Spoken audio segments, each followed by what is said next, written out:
Good evening, please, and welcome to XTV News broadcast for Friday, November 22nd, 2024. Making the headlines tonight, residents reminded of dangers of floodwaters, Black women in conservation get spotlight, and 16 days of activism kicks off in Belize City. We take our first break and return with the news in detail.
reminded residents of the dangers of flood waters. Honorable Bernard cautioned that adults need to supervise children as they are susceptible to infection. One of the things we have done, and I want to encourage those persons who are in flood areas. I know I have that in my own constituency in Carmelita, where there's water rising.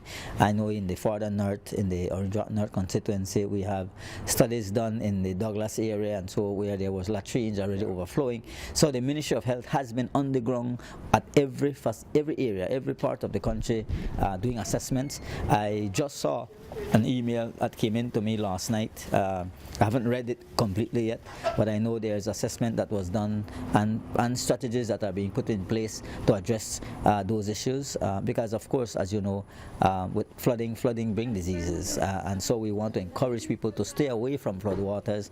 Don't be wrong in I said to my wife just yesterday when we were driving down the road, you know, look at the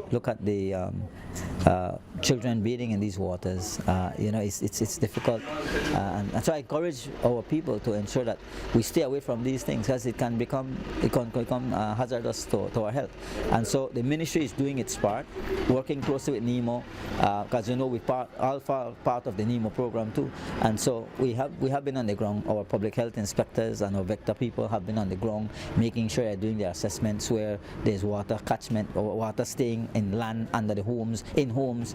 And so we're working closely with NEMO to ensure that we are doing our part as a public health side. There's good news coming out of the Ministry of Education when it comes to the assessment of schools following the passage of Tropical Storm Sarah. Minister of State in the Ministry of Education, Honorable Dr. Louis Zabane, said that schools mostly suffered from flooding, which only required cleanup, but no damages were reported. Well, the reports we've gotten is that we've had water in the areas, but you know, fortunately, they were not at that height where you know it's just to recede and maybe to do cleaning up of the compounds and so forth. Anything beyond that, we are addressing on a case-by-case basis. Okay, but so far no reports of like roofs. No. Fortunately, no such. Yeah. A conference is taking place at Old Belize outside Belize City to highlight the work of women in conservation. International Women in Conservation Summit Black in Marine Science was invited to present and decided to share the platform with their Belize partner, Hyde Educational Foundation, UEF chairperson and spokesperson of UEF. Yaya Marin Coleman spoke of the importance of black people having a voice when it comes to matters of the environment and conservation. If we as African descendants, racialized as black people that believe in the diaspora and look after for our own interests, for our own business, then other people do it, like government representatives, environmental NGOs. And so right now there's a statistics that I think in the region that are mostly women in a conservation that believes. But I say certain women of certain class, because they're not the roots people anyway, that we get impacted every day because the crisis, the climate crisis, living in inadequate homes, the build not can stand up over swamps, not have poor drainage, mosquito, respiratory illnesses. That don't we the lead then there. That always somebody want come we say and sometimes they look like we that they want empower we the empowering word that one buzzword. We as African descendants racialized as black people, that's why you are big on evidence-based research on knowing who we are as African people. We're built with confidence and knowledge that we could go in at any space and know that we're equals, whether them people got colonial degrees or certification or paper. We know who we as African people. So we take up space as African people. So Black in Marine Science, who don't want non-profit US-based organization, since Sea of Life, the organization where they have this, then they recognize international women in conservation for Friday, Saturday, Sunday. They invite Black in Marine Science. Then I want a UEF international nonprofit organization partners. Marin Coleman spoke of UEF's fight to have the voice of local Belizeans, primarily black Belizeans, be heard when a few years ago there was a planned port development near their communities in Southside Belize City. Many weren't even aware of the plans. So they said since they have the platform for 90 minutes, then they want to share it with for their partners that Belize. So UEF, because of in a From 2020 to 2022, for 27 months, UEF worked with the University of Bristol, spearheaded an initiative called Food Insecurity at the Time of Climate Change, sharing and learning from bottom-up responses in the Caribbean region. So usually none of the people from within the communities, African heritage communities, for example, will lead there. They usually top down. So then tell 5 countries, Jamaica, Puerto Rico, Colombia, Belize, and Jamaica, uno find something with our importance for our community. So thanks to Sister Sandra Coe that she bring it to my attention. At the time, they had the proposed $400 million development that Port of Belize, smack dab, subside Belize City working class people, especially Black people. They want to bring on cruise terminal, cargo expansion, cruise tourism village. The government had something to say, environmental NGOs had something to say, the Port of Belize had something to say, the Belizean people, in particular, the one that were the closest to the community, to that port, never had nothing to say. So we have started to organize, give thanks, we have our own media host to create ads, XTV, Amandala, Creme Radio, Channel 7, PGTV, air interviews where we get at the community and ask people, you know anything about this development? Most people never know. Maureen Coleman affirmed that UEF will continue their fight and spoke of the importance of such conservation platforms to encourage grassroots people to speak up. And I said to the people, like, oftentimes we don't have the time, the resources, the money, the energy for look after for we interests. Environmental NGOs look after the funders' interest, not the people's interest. And the state was supposed to look after for we interests, oftentimes fail. So therefore, again, because it's a Black in marine science platform and we don't want Black organization, then it give we one part of an airtime that this particular conference for center Black people, African descendants, racialized as Black people, when it comes to conservation, and UEF continue to do the work that we advocate for. The government signed the regional agreement called the Escaso Agreement, access to information, public participation, and justice in environmental matters in Latin America and the Caribbean. Last year, November, UEF, I'm fortunate that we can be in a solidarity. One of the people who in the initial group from Barbuda Land Defenders, that before the Privy Council, when they put to a case using the Escaso Agreement for the first time, to say anybody could challenge the state when it comes to environmental matters, and they win. UF continue to do environmental justice work, and one big part of we success that because we have our own media house. Because some media house now start to distance themselves from UF. We notice we're not ready for calling holding our account to it, but give thanks for having our own media house. So yes, so I look forward to more conversations, more collaborations with United Black Association for Development Educational Foundation, which is a community-based organization, 28 years old, where we look our mantra of truth and community, and the work we did for the liberation of African people racialized as Black people in Belize and the diaspora. This morning, the Ministry of Human Development, Families and Indigenous Peoples Affairs, along with the National Women's Commission, hosted a ceremony at the House of Culture in Belize City, followed by a parade to kick off the 16 days of activism. The theme for this year is #NoExcuse, and the objective is to bring awareness to gender-based violence. The 16 days include key dates such as the International Day to Eliminate Violence Against Women on November 25th, World AIDS Day on December 1st, and Human Rights Day on December 10th. Chairperson of the National Women's Commission, Thea Garcia Ramirez, said a lot of what is violence against women has been accepted as normal in our culture and in certain traditions. However, she added that culture and traditions can evolve and change. All of us have heard these seemingly innocuous comments growing up, like, you know, if you not beat me, you not love me, you beat me but not left me. And we kind of say it in jest and stuff, but it's things that we've heard, and it's sort of normalized when we're growing up. Like, you know, I remember people in my grandma's age group saying to us as young girls, little girls, and I'm talking about ages 10 and or so, and saying, you know, if we don't know how to cook, or if we don't learn to cook, and some women have no interest in cooking. And that's just a fact. We don't have to have an interest in cooking.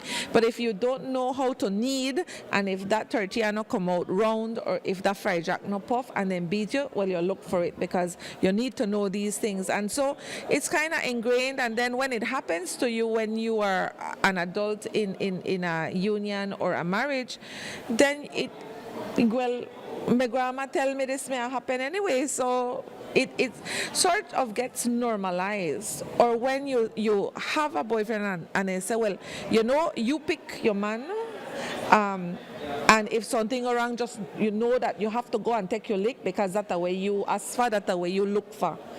As if that it's okay and you just have to suffer, close your mouth, shut your eye and suffer through domestic violence, and it's just a fact of life. I mean, 10% of people in Belize still believe that it's okay to beat your wife in line or into submission, and that's okay. That's just the way we do things. And we say that culture and tradition can change because it has changed over time. It has evolved.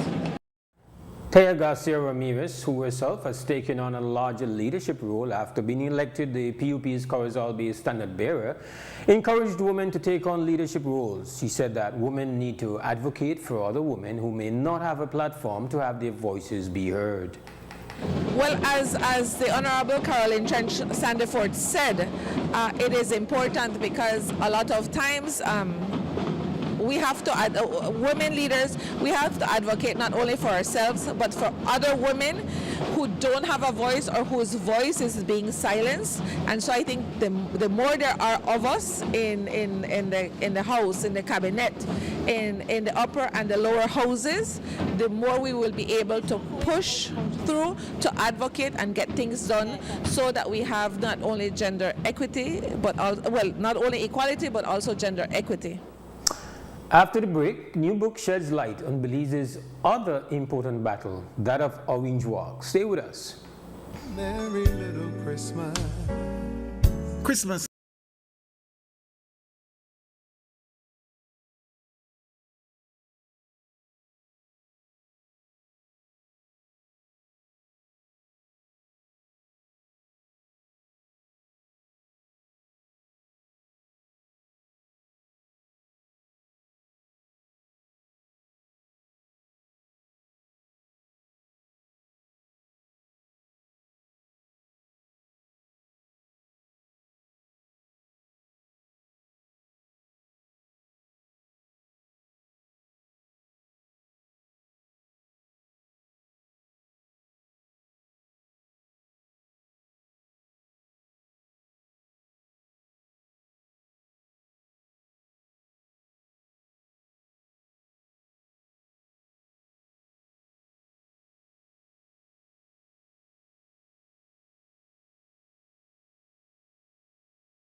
News. San Pedro woman has been charged with 5 counts of arson. 28-year-old Isela Katsim is accused of starting a fire in the DFC area of San Pedro and Burgess Key on Tuesday. The fire destroyed a 2-story building, a 4-bedroom house, and a small shop, including her mother's house. The damages amount to some $200,000. Katsim was charged with 5 counts of arson. Her motive is unknown. Her mother, Sandra Katsim, is asking for help from the public. She can be contacted at 631-2707, and the funds can be deposited to Heritage Bank account number 321-2575 in the name of Sandra Isela Katsim. Historian Dr. Angel Kyle on Thursday released a new book, The Battle of Orange Walk, which sheds light on another important battle in Belize's history. The Battle of St. George's Key receives much recognition and much celebration. However, Dr. Cole said that the Mayans in the north also battled to keep Belize free from European invaders. He said both were equally important, even though one was more favored by European historians. When the Maya who came from the caste war, post-1847, they became inextricably mixed with the Belize Maya that were here before. So you can't tell, you couldn't distinguish the one from the other.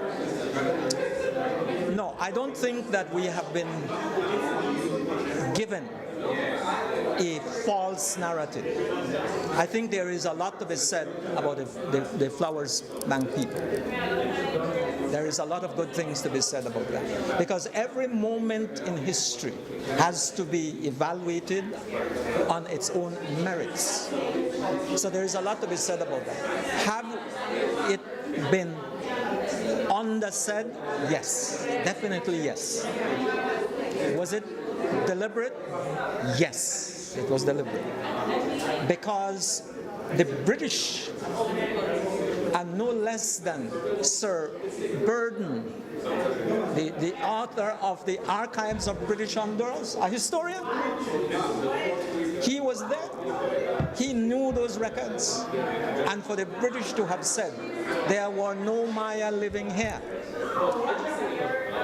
We came, there was nobody here, and so we took this territory. But it was part of British colonial policy.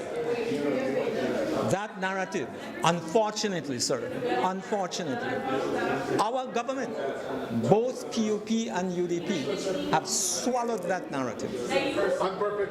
And perpetuated, and have taken and have tried legally to stop the Southern Maya from claiming their legitimate historical rights.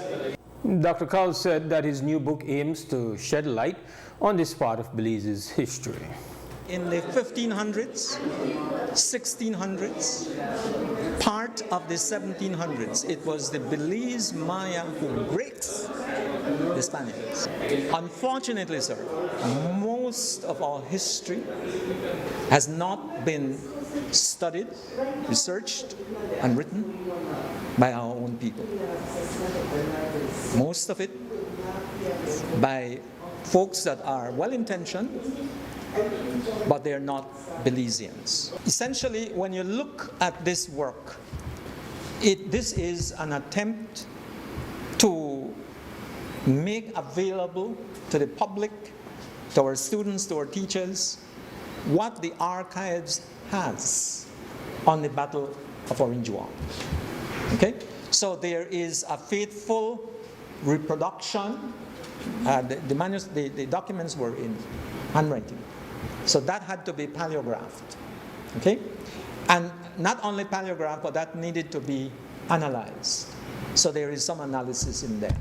Belize's health facilities are all dealing with staff shortages, as Belizeans generally don't flock to the healthcare field. With that in mind, how does the Ministry of Health and Wellness intend to staff the new hospitals coming to Belize City, Belmopan, and San Pedro? Today, Honorable Kevin Bernard addressed that concern. Well, definitely there will always be gaps, but we have to fill those gaps, and that's why the bond that we have now be doing is that we're ensuring that these people stay within the system, as opposed to going to the private sector, and then the bigger countries coming and poaching us. So we need to ensure that those that are bonded within the system are working within the system for a period of years. And so as the cycle of training continues, so every year a new batch of nurses come out. So we are hoping that by the next 10 years we could have filled whatever gaps that exist. Yes, we are building a new tertiary hospital in Belmopan, but that doesn't mean that there will be two hospitals in Belmopan. We need to ensure that the number of staff that are needed to manage that new tertiary hospital that will come in Belmopan will be able to we will be able to have those necessary human resources. In Belize City, as you know, we're planning to build a new hospital, secondary, that will provide secondary care to support KHMH. And so there will be new cadre of staff that will be needed for that facility. In San Pedro, reason why I said we're going to go to San Pedro, because we want to ensure that by the time we have that program out, the San Pedro facility would have already been built. We would have nurses to come in, and we now have the University of Belize offering the medical school now doing new training for doctors. So that is also the steps and the long-term vision that we are talking about in terms of making sure that they fill these human resource gaps at it. With the news that the Speaker of the House, Honorable Valerie Woods, is battling breast cancer, today Minister of Health and Wellness, Honorable Kevin Bernard, spoke of more Belizean women being diagnosed with cancer. Honorable Bernard said that children with cancer already receive treatment at Merida's Dr. Augustine O'Halloran General Hospital, but the ministry is trying to revise the MOU so Belizean women can also receive such treatment. We are seeing, however, there's much more women. I think every year we see a case about 200 women popping up with breast cancer issues, cervical cancer issues, and so we spoke to them as well to see how we will be able to at some point access radiation services for these women. And so they have said to us that they are going to be looking at and assessing their hospital as well, because they are expanding a new facility, they're building a new facility, and in that case, when that is completed, then we will be able to probably benefit from that radiation services for other than children, for women and adults. And so that's the goal that we are trying to achieve. And of course, I wish Speaker Woods all the best in her challenging time, and I know that you know, just like her, there's many battling the same issue. After the break, new nutrition initiative aims for healthier students up north. We'll be back.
Welcome back. XTV Evening News. The Healthy Habits, Healthy School, Healthy Beliefs Nutrition Initiative is being rolled out to certain schools in Corozal and Orange Walk districts.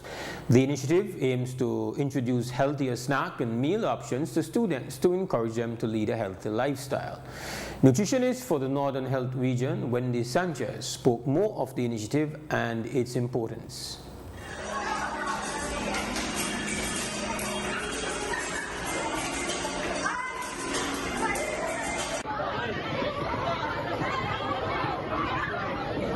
This is an initiative that was launched last year in May 2023 in collaboration with the Ministry of Health and Wellness and the Ministry of Education, Science, Culture, and Technology, right? So they developed a cabinet paper which was submitted to the government, and it was approved by the government in March 2023.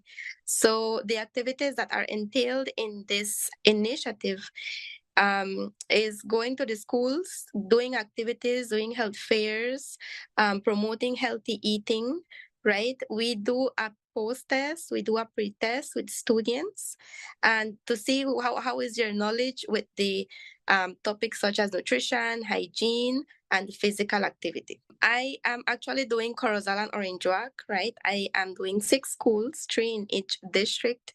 And well, the children, they will always prefer having healthy meals, right? But I always put on their plate, okay, things that are colorful, right? Things that are nutritious are things that they do really like and feel the taste is nice. Apart from that, I do give them the consequences of eating unhealthy, right?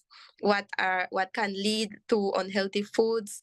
What are chronic diseases such as diabetes, hypertension, cancer, right? I do discuss this with them, and they do think and want to change the at that moment, right, their habitual diet, but then after that it's difficult but not impossible, because we are promoting this healthy initiative at the snack shops as well, to reduce what is the sweetened beverages in the snack shops, as well as any type of chips or sweets. A new food delivery app is on your favorite app store. One Man Believes has recently launched, and according to founder Daniel Hung, the new service aims to make ordering your next meal or other products hassle-free.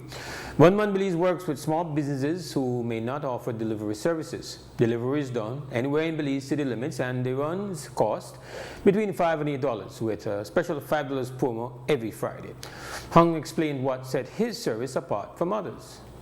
I think what sets us apart is our embrace of new technology, right? As an app, everything is all in one, and it allows customers to just order and wait for it to come.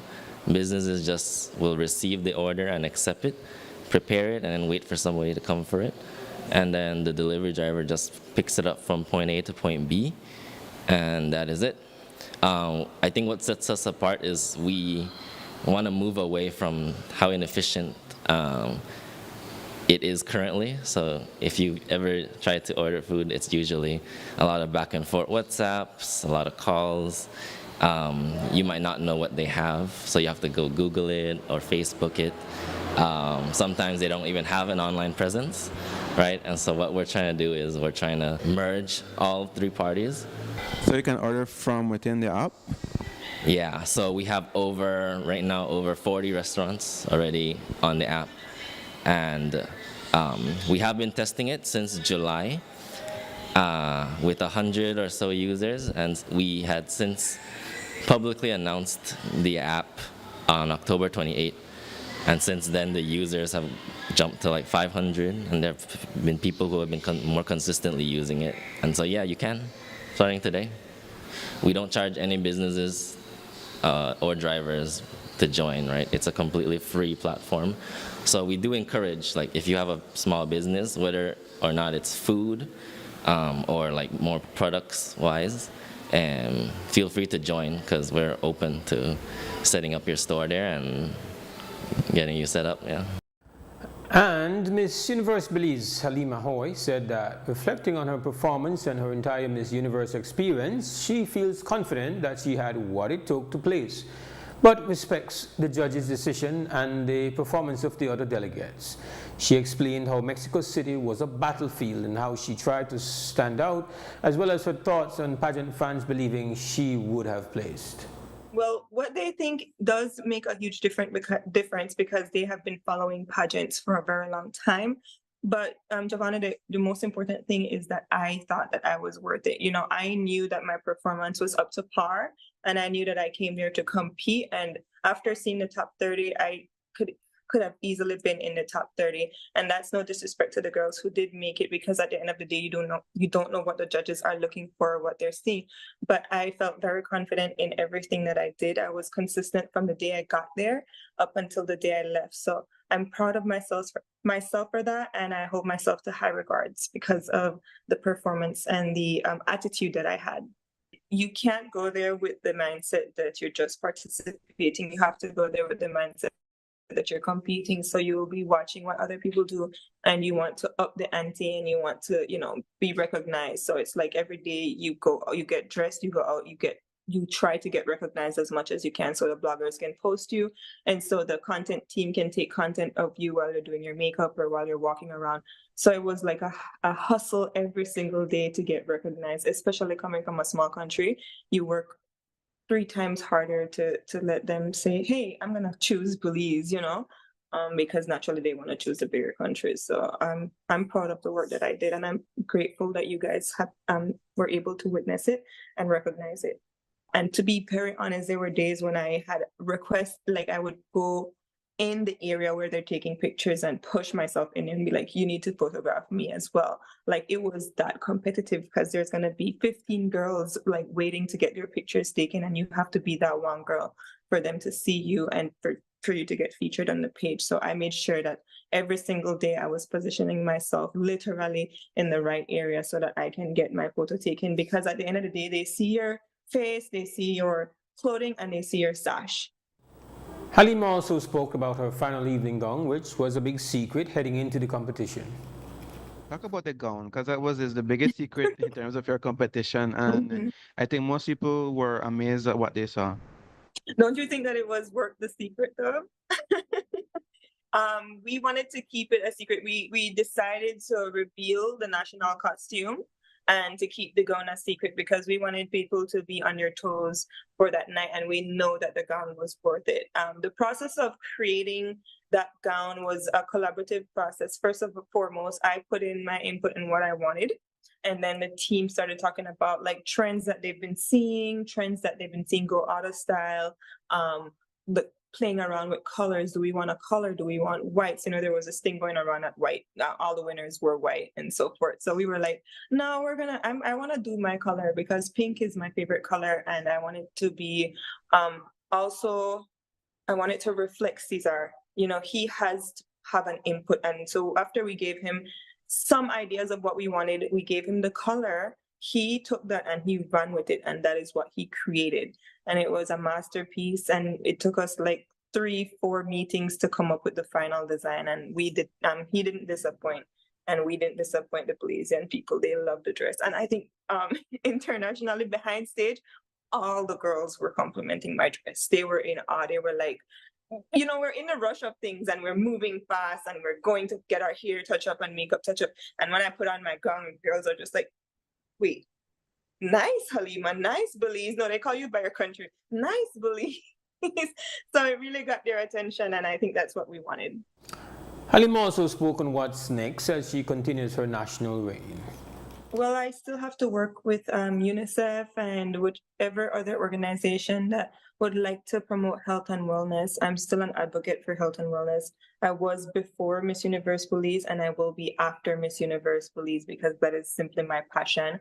I have to do the appearances as per usual, attend pageants. And of course, the biggest thing is to recruit the new delegate of girls who will be going out for Miss Universe 2025. So there's a lot of work ahead. And my organization and I are going to have a huge meeting. We're going to do a post-mortem on the pageant and also talk about how we will move forward with Miss Universe Belize 2025. And with that, we have come to the end of our newscast. Repeat can be viewed on this station later tonight at 9 and again Monday at midday. Join us again Monday at 6 p.m. for another news broadcast. I'm Mose Hyde. Have a safe and enjoyable weekend.